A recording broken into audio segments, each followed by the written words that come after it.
Number one, I would say property.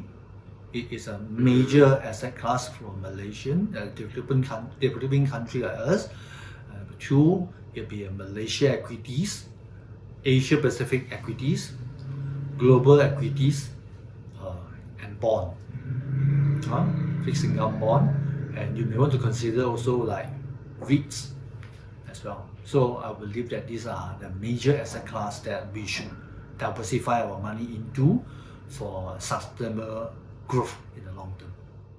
When someone stay in Malaysia, earn in Malaysia ringgit, and also spend in Malaysia ringgit, and plan to retire in Malaysia, most of the money should be invested in Malaysia. So I think in general, the benchmark should be about 60% in Malaysia asset, and maybe 40% in the foreign asset or global asset. But again, that is very rough rule of thumb, because for someone who has got 1 million to invest and someone who got 100 million to invest is totally different story. Because for someone who, even despite that he's a Malaysian spending Malaysia ringgit, but if he would have got 100 million of wealth, naturally he would need to put more than 40% outside Malaysia. Okay, so that's why I still like to say that for someone to really know what is the ideal amount to put into Malaysia investment asset and global investment asset, it's very important for you to look into your case by case basis as to how much you have got and how much, when do you intend to retire, where are you going to retire, and how much you can spend, and there are quite a number of different factors. I think also where your children will spend their life, have a living, that also would impact as to how much you want to put outside Malaysia as well.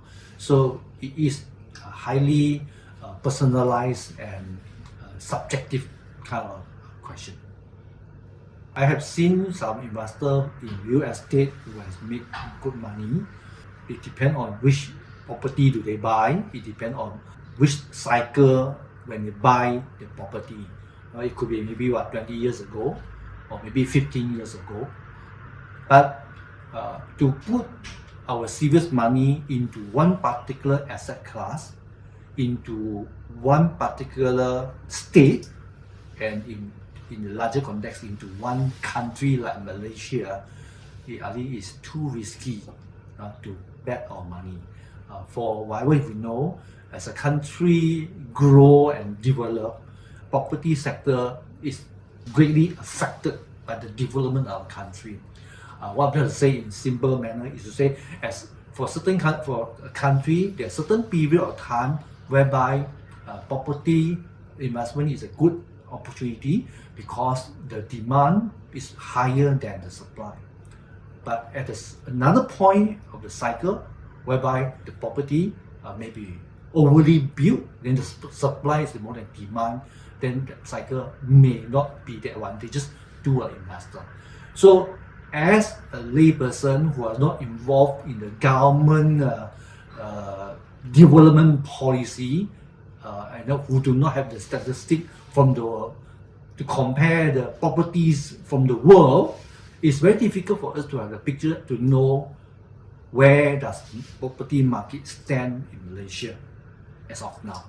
So the best thing for us to do again is not to bet all our money into property in the country, but if you say that there's a need, I would suggest you to liquidate some of the property that you have got, diversify into some other asset classes, and ideally these are the asset classes which are not linked and correlated to the Malaysian economy development. Then you will have more effective diversification to make sure your wealth will grow, continue to grow, support you in retirement, irrespective of the Malaysia economy development. Thank you.